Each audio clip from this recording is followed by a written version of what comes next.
মিনিটে ডেলিভারি। আরো একবার আপনাদের জানাই এই মুহূর্তের খবর, আর নয় 10 মিনিটে ডেলিভারি, অর্থাৎ সব দিক খতিয়ে দেখেই করা সিদ্ধান্ত কেন্দ্রীয় সরকারের। অনলাইন অ্যাপ 10 মিনিটে ডেলিভারির প্রথা বন্ধ করলো সরকার। কি সরকারের তরফ থেকে কি নির্দেশ জারি করা হয়েছে, কি বলা হচ্ছে, সবটাই জানবো। জ্যোতির্ময় কর্মকার আমাদের সহকর্মী এই মুহূর্তে আমার সঙ্গে রয়েছেন। জ্যোতির্ময়, দেখো, গিগ ওয়ার্কার অর্থাৎ যারা এই ধরনের কাজ করেন, অর্থাৎ যারা ব্লিঙ্কিট, জেপ্টো, সুইগি, জোম্যাটো বিভিন্ন জায়গায় যারা ডেলিভারি বয়, তারা দীর্ঘদিন ধরে দাবি জানাচ্ছিলেন যে এই ধরনের 10 মিনিটে ডেলিভারি অত্যন্ত অমানবিক একটি সিদ্ধান্ত এবং পেশাগত কারণে তারা এই কাজ করতে বাধ্য হচ্ছেন এবং এক্ষেত্রে অনেক সময় তারা বিপদের মধ্যে পড়ছেন, দুর্ঘটনার মধ্যে পড়ছেন এবং অবিলম্বে এই বিষয়টি বাতিল করা উচিত। কিন্তু এ নিয়ে কোনোভাবেই কর্ণপাত করেনি এই সংস্থাগুলি বা সরকারও এক্ষেত্রে প্রাথমিকভাবে কোনো পদক্ষেপ করেনি। প্রথম গত বছর 25শে ডিসেম্বর তারা ধর্মঘট পালন করে সমস্ত বড় শহরগুলোতে।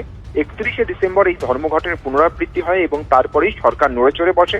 আজ কেন্দ্রীয় শ্রমমন্ত্রী মনসুখ মান্ডভিয়ার মধ্যস্থতায় সমস্ত এই ধরনের প্ল্যাটফর্মগুলো রয়েছে, অর্থাৎ ব্লিঙ্কিট, জেপ্টো, সুইগি, জোম্যাটো, তারা সিদ্ধান্ত নিয়েছে যে 10 মিনিটে ডেলিভারি অপশন তুলে নেওয়া হবে আর আজকে থেকে এই ধরনের ডেলিভারি আর দেওয়া হবে না।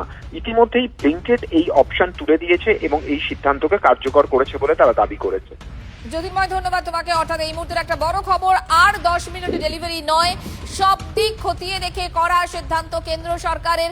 অনলাইন অ্যাপে 10 মিনিটে ডেলিভারি প্রথা বন্ধ করলো কেন্দ্রীয় সরকার। ইতিমধ্যে ব্লিঙ্কিট সংস্থা এই ডেলিভারি অর্থাৎ 10 মিনিটে ডেলিভারি বন্ধ করেছে।